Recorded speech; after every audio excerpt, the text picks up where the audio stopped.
In the Bhagavad Gita, Arjuna inquires how he can know an enlightened individual, whether by his talk, or the way he acts, or by some other external sign. Sri Krishna replies that it is not through external actions or signs that one can recognize the realized souls. The truth lies in their inner attitude and experience.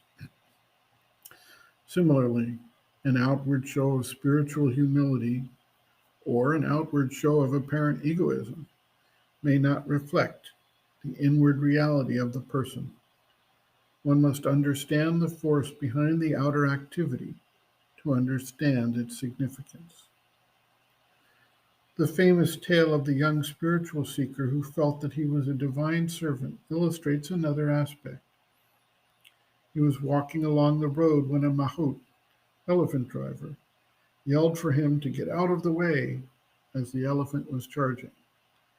He was knocked aside when he failed to heed the warning. The master explained, "Yes, you are the divine, but you failed to heed the driver divine and the elephant divine."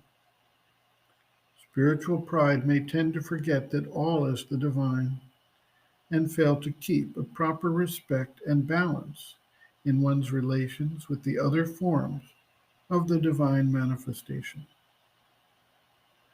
Spiritual humility, then, is an inward recognition of one's subordination to the divine and one's spiritual oneness with the entire creation.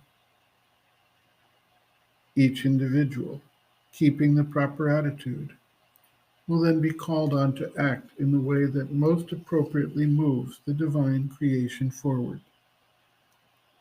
Sri Aurobindo notes, quote, "As for the sense of superiority, that is a little difficult to avoid when greater horizons open before the consciousness, unless one is already of a saintly and humble disposition.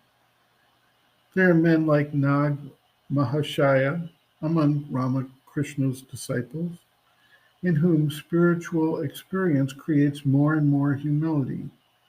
There are others, like Vivekananda, in whom it creates a great sense of strength and superiority.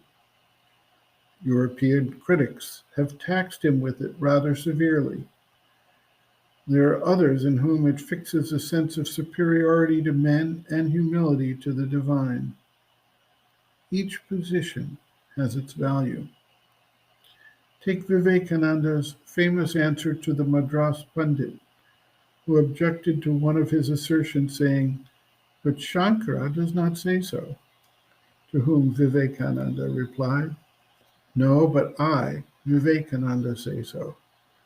And the Pandit was speechless. That I, Vivekananda, stands up to the ordinary eye like a Himalaya of self-confident egoism.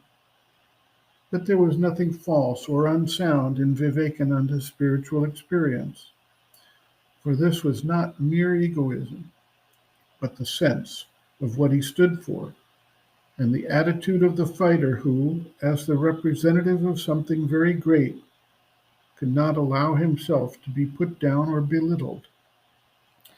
This is not to deny the necessity of non-egoism and of spiritual humility, but to show that the question is not so easy as it appears at first sight."